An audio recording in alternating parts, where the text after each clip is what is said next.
अगर आप सभी क्लास 10th में स्टडी कर रहे हैं और 2025 में फाइनल बोर्ड एग्जाम देने जा रहे हैं तो आज की इस क्लास में हम लोग हिंदी का बिल्कुल ही ओरिजिनल एवं इंपोर्टेंट क्वेश्चन को याद करेंगे, यानी कि रिवाइज करेंगे।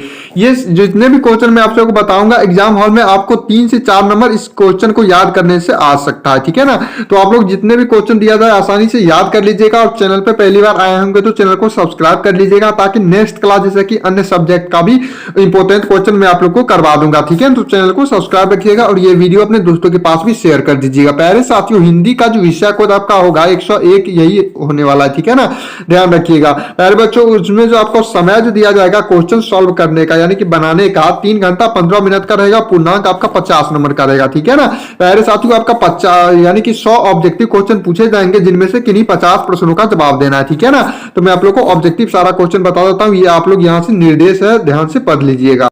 हाँ, तो देख लीजिए एग्जाम हॉल में कुछ इसी प्रकार का क्वेश्चन और ऑप्शन दिया रहेगा। सारे ऑप्शन को ध्यान से पढ़ के तभी एग्जाम हॉल में टिक लगाइएगा। देख लीजिए, पहला क्वेश्चन पूछा जाएगा आपके पास, डॉक्टर अंबेडकर के अनुसार बेरोजगारी का प्रमुख कारक क्या है। ऑप्शन सुनिएगा, पहला है अशिक्षा, जाति प्रथा, जनसंख्या और दहेज। तो इसका सही आंसर हो जाएगा आपका जाति प्रथा, बी नंबर ऑप्शन ए का सही जवाब हो जाएगा, ठीक है ना। सारे क्वेश्चन का बिना ऑप्शन का टिक नहीं लगाना है, ठीक है ना, नहीं तो आपका गलत हो सकता है। देखिए, नलिन विलोचन शर्मा का जन्म कब हुआ था। प्यारे बच्चों, ये आपका ऑप्शन रहा 8 फरवरी 1926 ईस्वी में, 8 फरवरी 1916 ईस्वी में, 18 फरवरी 1917 ईस्वी में और 18 फरवरी 1906 ईस्वी में। तो इसका जो सही आंसर आ जाएगा आपका बी नंबर आ जाएगा। कौन? तो 18 फरवरी 1916 ईस्वी में नलिन विलोचन शर्मा जी का जन्म हुआ था। काफी इंपोर्टेंट क्वेश्चन है, याद जरूर रखिएगा, ठीक है ना।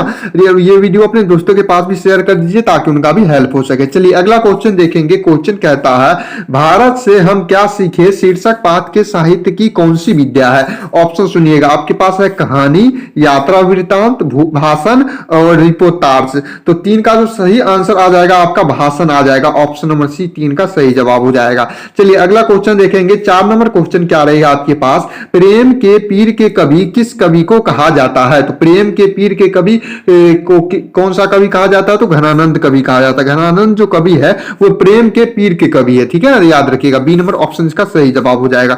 चलिए अगला क्वेश्चन देखते हैं। यहां से 5 नंबर क्वेश्चन होगा आपके पास, उर्वशी के रचनाकार कौन है। प्यारे साथियों, ऑप्शन सुनिएगा, आपका है सुमित्रानंद पंत, अज्ञेय, दिनकर और कुंवर नारायण। तो उर्वशी के रचनाकार कौन है, आप सब जानते ही होंगे कि दिनकर जी है, ठीक है ना। सी नंबर जो ऑप्शन आ जाएगा 5 नंबर का बिल्कुल ही सही जवाब हो जाएगा। अगला क्वेश्चन है आपके पास 6 नंबर होगा, पेड़ पर कमरा किसकी रचना है। प्यारे साथियों, ऑप्शन सुनिएगा, आपके पास है विनोद कुमार शुक्ल, अशोक वाजपेयी, अमरकांत और यतीन्द्र मिश्र। तो यहाँ पे 6 नंबर का जो राइट आंसर आ जाएगा आपका विनोद कुमार शुक्ल, यानी कि ए नंबर ऑप्शन क्वेश्चन नंबर 6 का बिल्कुल ही सही जवाब हो जाएगा। जितने भी बच्चे चैनल को सब्सक्राइब नहीं किए हो तो एक बार जल्दी से चैनल को सब्सक्राइब कर दीजिए और ये वीडियो अपने दोस्तों के पास भी शेयर कर दीजिए ताकि उनका भी हेल्प हो सके। चलिए तो आगे बढ़ते हैं, क्वेश्चन नंबर 7 देखेंगे। क्वेश्चन है आपके पास, महिर भोज की ग्वालियर प्रास्तिक किस भाषा में है। प्यारे बच्चों, ये जो क्वेश्चन नंबर 7 है ये आप सबके लिए, कमेंट में जल्दी इसका उत्तर बताइए क्वेश्चन नंबर 7 का। चलिए अगला क्वेश्चन देखेंगे। क्वेश्चन नंबर 8 क्या कहता है आपके पास, रूपीए खाना का प्रपंच किसने रचा था।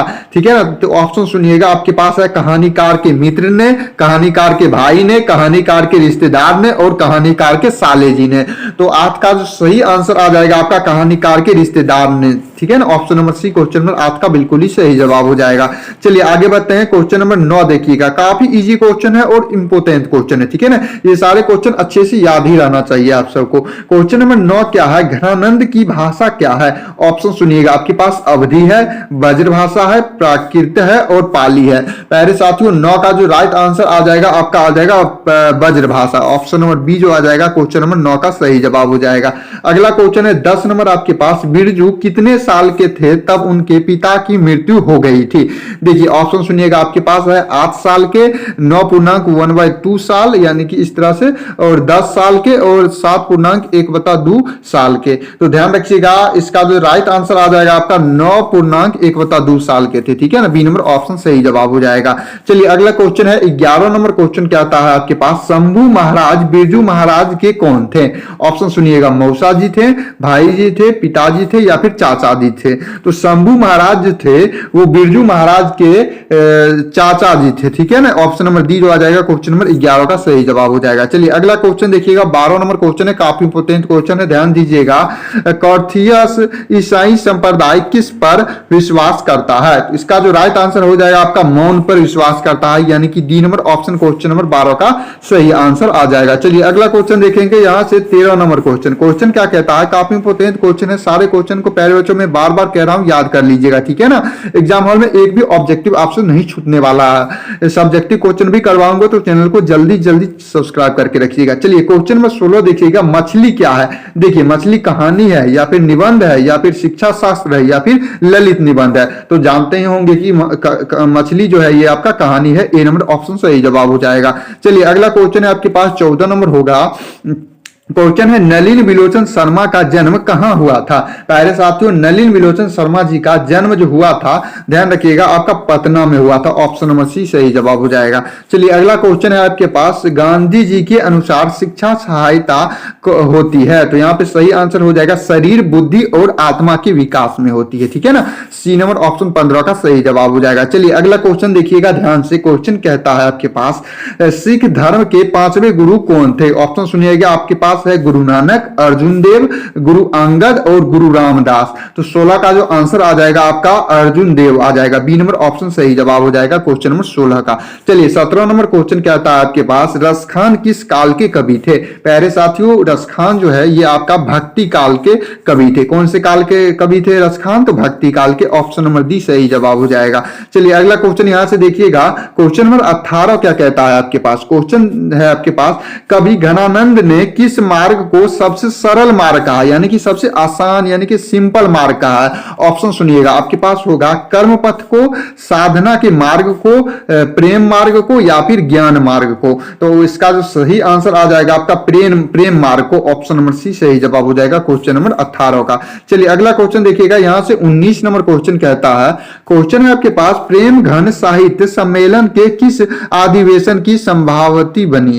तो 19 का जो सही आंसर आ जाएगा आपका कोलकाता आ जाएगा, ऑप्शन नंबर बी बिल्कुल सही जवाब हो जाएगा। अगला क्वेश्चन देखिएगा 20 नंबर है, सुमित्रानंद पंत को किस रचना का ज्ञानपीठ पुरस्कार प्राप्त हुआ था? ऑप्शन सुनिएगा, आपके पास है चिदम्बरा या फिर सत्यकाम या फिर लोक यतन या फिर स्वर्ण किरण। तो 20 का जो राइट आंसर आ जाएगा आपका आ जाएगा चिदम्बरा, यानी कि ए नंबर ऑप्शन आ जाएगा क्वेश्चन नंबर 20 का सही जवाब हो जाएगा। चलिए अगला क्वेश्चन देखेंगे, यहां से 21 नंबर क्वेश्चन क्या कहता है, काफी इंपोर्टेंट क्वेश्चन है। प्यारे बच्चों जितने भी बच्चे अभी तक चैनल को सब्सक्राइब नहीं किए हैं, एक बार जल्दी चैनल को सब्सक्राइब करके वीडियो को लाइक शेयर कर दीजिए, ताकि नेक्स्ट क्लास की वीडियो जैसे ही मैं डालू आप लोग आसानी से देख पाइएगा। चलिए तो क्वेश्चन नंबर 21 देखिएगा, जनतंत्र में कवि के अनुसार राजदंड क्या होंगे? प्यारे बच्चों ये क्वेश्चन नंबर 21 है, ये आप सबके लिए, जल्दी उत्तर क्वेश्चन नंबर 21 का उत्तर बताइएगा कमेंट में, ठीक है ना।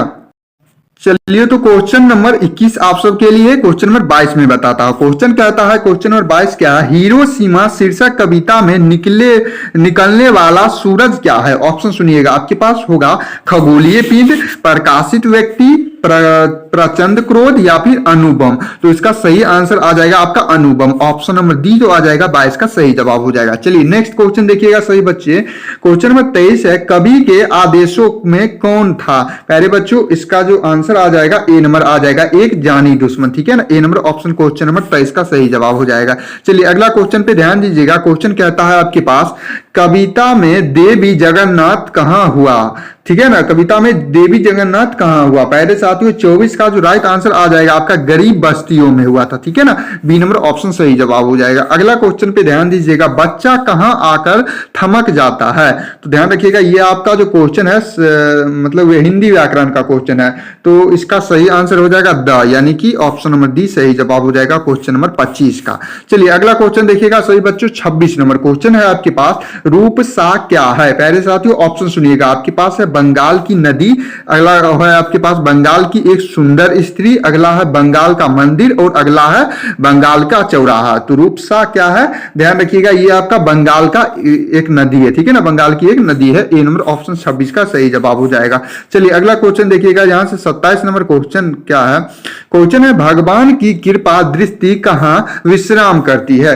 काफी इजी क्वेश्चन है, ध्यान रखिएगा। इसका सही आंसर हो जाएगा कवि के कपोलों पर, ठीक है ना, डी नंबर ऑप्शन नोट कीजिएगा। अगला क्वेश्चन है आपके पास 28 नंबर, मंगम्मा अपना पैसा किसके पास रखना चाहती थी? ऑप्शन सुनिएगा, बेटे के पास रखना चाहती थी, या फिर माँ जी के पास रखना चाहती थी, या फिर थानेदार के पास रखनी चाहती थी, या फिर रंगप्पा के पास रखना चाहती थी। तो इसका सही आंसर आपका बी नंबर हो जाएगा, माँ जी के पास रखना चाहती थी। B number option question number 28 का सही जवाब हो जाएगा।